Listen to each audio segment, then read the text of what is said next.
Hi, this is Eric Martin, a Board Game Geek, and I'm going to be looking at Imperial Settlers by Ignacy Trzewiczek and Portal Games. Portal Games, you may recognize the logo on the top here, but you probably do not recognize this type of artwork. When has Portal Games ever featured artwork that looks like this? This is so happy. This guy's going for a walk with his dog. Everything looks so friendly and nice, comforting. That's not what's in this game. No, this game has a lot going on. It's sort of a remake of Trzewiczek's 51st State, where you have cards that are used in multiple ways for a one-shot use, or you build a location, you get an action out of it over time, or you get resources. You have that multi-use of cards. The cleverness there where you want to have all these combinations coming out of thin air as you pull stuff together. But it's different in that, it's a lot more colorful, for one. It has a big happy face on the front. And each person has his or her own deck that they're going to work with. And things go off in different directions based on who you are and what you're trying to do. Here's what you get in a box of Imperial Settlers. You got a big pile of bits. You have a deck of cards for the solo game, which I don't need here. You've got 4 factions. And each faction has its own individual deck. Whoever plays a particular faction takes that deck. You got a deck of common cards, which, as you might gather from the name, you share as you play the game. You have a scoring track with what I thought was an outlawed zigzag pattern. Shame on you, Portal Games. You have a round track here. The game lasts 5 rounds. Whoever has the most points at the end of 5 rounds wins. Okay, that's pretty straightforward. You are going to start with a faction. Okay. And you're going to have a couple of your faction cards in hand. You'll have a couple of common cards in hand. At the start of each round, you are going to draft cards. 2 common cards, you get 1 card from your deck. You're going to produce resources. And the resources that you produce will differ depending on who you are. All right, that's one starting element to the game. Of course, you're going to be able to produce other things depending on what you do during the game. But this is where you start off with. I'm barbarians. At the start of the game, I get a bunch of people. That's all I got. People. Not much else to use. But I got lots of guys. I got a raise marker and a defense shield. Now I'm going to use all this stuff along with cards in my hand to try to make things happen. So after you draft cards and get resources, you now have the meat of the game, which is taking actions. You have 5 possible actions available to you. You take 1 action on a turn, then everyone else takes an action, and you take an action again, etc. When you pass, you're out of the round. You can't do anything else, but no one can mess with you. All your stuff is protected, which does become important as you plan what you want to do. All right. One of the possible actions on the card is to transform your guys into stuff. So I can take 2 people and turn them into 1 wood, 1 stone, 1 food, or 1 card. I can take 2 guys, transform them into wood. Don't ask how that happens. All right, that's my action for the turn. Everyone else takes an action. Another possible action on a turn is to build a building. So your cards have a cost in the upper left-hand corner here. And so this is 2 wood and a stone, a wood, 2 wood, and a building. I have to destroy a building when I build this one. I'm barbarians, but everyone does that. You do that whenever you build up a city. You destroy the stuff that's already there to make room for better stuff, right? That's what you try to do. To build something, I pay the cost, 1 wood, that I conveniently have before, and I put it into play. When you put buildings into play, you put all your faction buildings on one side, you put the common ones on the other, you divide them up from top, middle, and bottom by production, feature, action, just to help you clarify for what you're getting when, which actions you have available to you, and what special stuff you can do that other people probably want to destroy. When you build something, you immediately get what it says on there. I get 2 wood. I spent 1 wood for a forest, now I get 2 wood out of that. It's like magic. So at the start of each round, I will also get those wood coming into play, but I get them right now to use them for something else. Maybe on the next turn, I'm going to build a watchtower, which costs 2 wood. Okay, and when I produce it, I immediately get 1 card as a bonus, and each round, and when I build it, I get a card. So I could always spend 2 wood to build that. When you draw cards, you choose what you want to take. I'll take 1 and 1. You can look at them, of course, as you see how you do things. So you can transform your guys into stuff. You can build locations. What else can you do? You can use a raise marker. Everyone gets 1 each round, and you might get more as the game goes, to destroy something. So common cards let you raise them for the goods that are depicted there. Throw away my raise marker, I throw the card out of the game, and I get 2 stone. Instead of spending 1 raise marker to raise one of your own common cards in hand for that short-term gain there, you can spend 2 raise markers, assuming there are ways that you can get more than 1, like this production building here. And you can go over to someone else's location, pretend this is someone else, not me, and you go shopping in the store. Do I want 2 wood, a coin, and a food? No, I like 2 cards. Throw away my raise markers, I get the goods that are shown there. They get a location that they can build over later, just as if they could build over any of their existing buildings. And they get some wood, because apparently you left 1 wall unburned.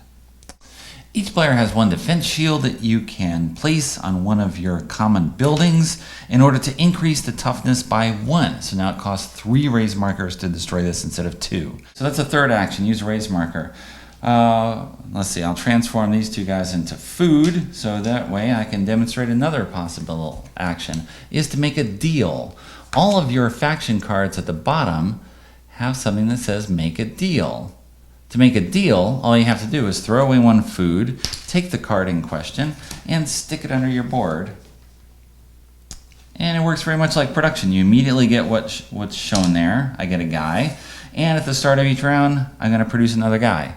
So how does it differ from production? Well, it costs different things. You have food instead of building it. It can't be attacked, and so on and so on. The 5th possible action is to take an action of one of your buildings. Well, I don't have any there. Why don't I put some more buildings out, and then we'll see what I can do. All right. So as the game progresses, you're going to be building up lots and lots of different cards here. And the action cards give you specific things to do. The common action cards are, as you might gather, more generic, less central to who you are as a person, whereas the faction cards are a lot more specific to you. So here's a whole bunch of stuff that I might have in play as the game progresses. Probably not, but it's possible. What you're going to be doing in the game depends a lot on which cards you get.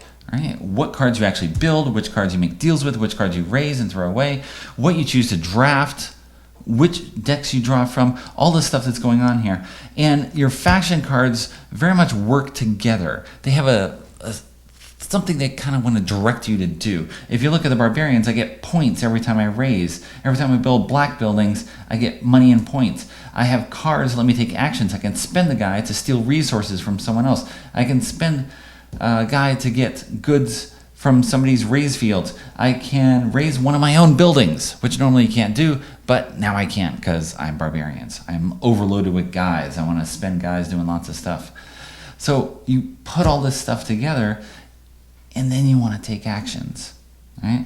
At the end of the game, you're going to score 1 point for each common building and 2 points for each of your own buildings. So you have a big incentive to build your own stuff. However, if you look at the cost for this, every time I build one of my own buildings, I have to destroy a location.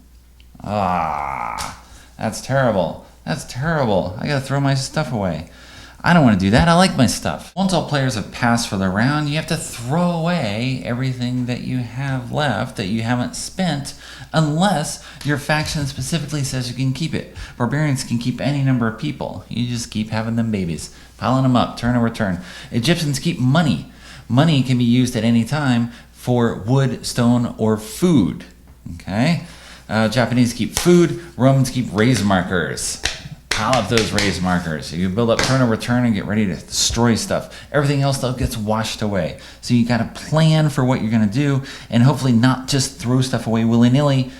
You can just hold on to it. Keep the cards. Cards can be kept from turn to turn. So you want to hold those up and decide when to unload, when to get that stuff out there and make sure you can use it. I will admit right off, I have played Imperial Settlers only 3.5 times to date. And it's not because of lack of desire, but just lack of time and all this other stuff going on. And at halftime, someone had to leave in the middle of the game. Stuff happens. I've tried each faction once, and they play out very differently, which is what Trevor Check had said he wanted to do, was give each person their own ground, their own focus for what they want to do on the game. And the barbarians are really focused on raising. You get all these ways to get raise markers. You get bonuses from raising. You get points from raising. You want to do that. The Egyptians are money. There's all this stuff to get you money and then spend money for points. And money is good, though, for wood and stone and food. So, of course, you want to use the money other ways, but you want to save it for that. And the Japanese are different in that you can raise your own faction cards, where normally you can raise only common cards. But other people can attack your faction cards as well. You can use your workers and deploy them as samurai on your faction cards to protect them, but now you've used the workers for those, so you can't use them for something else. And you've got deals for points, whereas the other factions don't seem to have cards for points. There's all this possible things and ways to shift how you're going to play depending on who you're playing. Each faction deck has cards that appear 1, 2, or 3 times, and they're marked that way, so you can decide, I want to make a deal with this because I know there's more in there. This is the only one I have. I want to save it. I want to make sure I get that out there. I'm not one of those players who looks through decks ahead of time to try to figure out exactly what's in a deck and what are possibilities you're trying to do. I just shuffle things up, draw the cards, and take it as they come, right? Kind of like the way they did in real days. Barbarians did not have a 5-year plan for who we're going to raise here and what we're going to destroy and how we're going to team over the world. No, they just teamed naturally over the world, decimating things, octomating, septimating, depends on how much you have, what they're actually doing to you, but that's what they did. There's all this stuff going on that sort of emerges naturally as you draw the cards and you see what happens. And it kind of works well that way. Just as the way the game works in that you start with 7 cards, right? You're going to have 2 cards of each. You're going to draft at the beginning of the first round. You start with only your little stick, right? With a few resources, with a little action possibility down here. That's it that you start with. And then stuff kind of explodes outward from there as you figure out what you want to do and how you want to build. And that's already looking at the possibilities of the card here is I need wood, I need stone. All I have is guys. Is what do I want to raise? I can raise this for 2 wood and that will give me this, but I need a location before I can build this. I can build this first to give me this guy, but maybe I want this first. I build the production. It costs 2 wood, but it produces 2 wood and it will produce wood over time. All this stuff. How am I going to figure out what am I going to do? And your head just blows up. And at the same time you're doing all this and you're focused very much on yourself. You want to optimize how you're going to do this. Oh, this one gives me points for each red building I put in my empire, but I'm barbarians. There's not red there. This would be perfect for Japanese. And I did have this in the Japanese deck, which was awesome. But I got another red in hand. How do I want to focus on this or not? All this, possibilities, these paths for where you want to follow. But at the same time that you're doing all this, you're trying to focus on your own world, your own land. Well, other people are going to be raising stuff from your locations. They may be forcing you to discard cards, maybe stealing your resources or taking your deals or taking your guys. It's all the stuff that they're going to mess with, right? So you have to work with that. It's got that dual purpose of optimization versus punching someone in the face. So, there's that. You got to worry about that. You got to mix those two together and figure out where to go. And it works as well because each round you got 1 action and that's it. 1 action, 1 simple thing. I'm not sure how to plan out everything. I don't know if I have the resources for everything, but I can at least start. I'm going to build this to start with. It costs nothing. It gives me a guy. It gives me a location to build on. Whew. Okay, that was my first turn. What do I do next? Okay, well, I want to get some wood, do this, raise, and so forth. I can make a deal. I'll make a deal for this, and I'll get wood. And then I can turn 2 guys into wood, and then I'm going to build this forest, which will give me more wood, which will give me a location to build this on top of the thing that came. And that's all in the first round. And then, of course, as you get more cards down, things keep building. It's this inverted pyramid where you start on this very simple, pointy head of almost nothingness. Right, the empty mind, and you branch outward and things just build and build on this tiny base, and they go off in all these directions that you can't quite imagine because you don't know what's coming, you don't know what other people are doing, and you don't necessarily know what your deck has unless you're one of those people that peeks through or you played a bunch of times. And next time I play, I'll have some good idea for what I'm going to do with the barbarians. or at least a better idea. I know they want to focus on raising. They're worried about black buildings, get bonuses in different ways to do that, and steal other people's resources and so on. So I can think about all that ahead of time when I'm drafting cards, when I figure out what I want to do. But what do I actually get in my hand? Where do I go from there? Right? Those are the questions, possibilities for what you have or what you want to do. And these possibilities are only the beginning, of course, because you look at the size of this box here and open it up.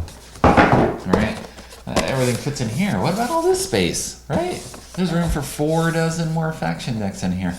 And the rules mention that additional faction decks are coming, and you kind of know that they're coming. That's the nature of this game. It's going to have all these additional things. But right now, it's big empty space here waiting. Trevor check. Get to work.